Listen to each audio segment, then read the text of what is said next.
وہ ایک بندہ آیا میرے پاس، کہتا ہے جی میں نے BMW i8 لی ہے، وہ تو 14 کروڑ روپے کی آ رہی ہے سر۔ اس نے کہا جی ممی ڈیڈی والا بچہ ہے، تو اس نے پہلے سب سے پہلے اپنی اماں کو بٹھایا، ماں کو بٹھایا گاڑی میں۔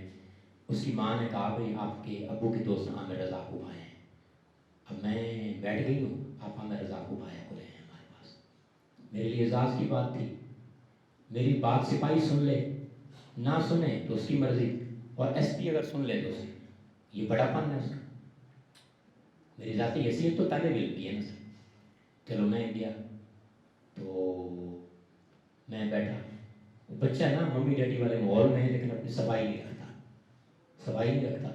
تو جب مجھے لینے آیا تو اس کا سوٹ میلا ہوا، جیسے مٹکے سے نہیں نکالتے سوٹ۔ دوسرا نا کچھ لوگوں کو یہ چہرے پر بال ہوتے ہیں، کچھ لوگوں کے ناک کے بال بڑے ہوتے ہیں، جو لوگ بچپن میں ناک کے بال کٹواتے ہیں ناک کے بال میں بڑھتے رہتے ہیں، اس کے ناک کے بال بڑے ہوئے تھے۔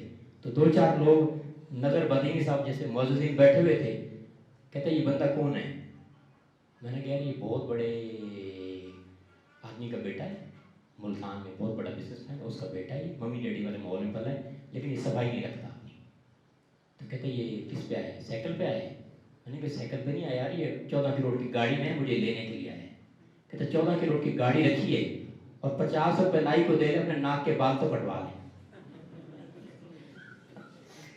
تو اس لیے آپ جو ہے صفائی میں، تو میں جب میرے پاس موٹر سائیکل ہوتی میں اپنا برش اور پالش ساتھ رکھتا، ایک سوٹ بھی رکھتا کہ کہیں اگر بارش وغیرہ ہے تو چھینٹیں پڑ جائیں تو میں کہیں جا کے وہ سوٹ چینج کر لوں، تاکہ اگلے بندوں کو یہ محسوس نہ ہو کہ یہ میلا ہے، یہ اس کے سوٹ پر چھینٹیں پڑ گئی ہیں۔ تو صفائی اس نصف ایمان ہے۔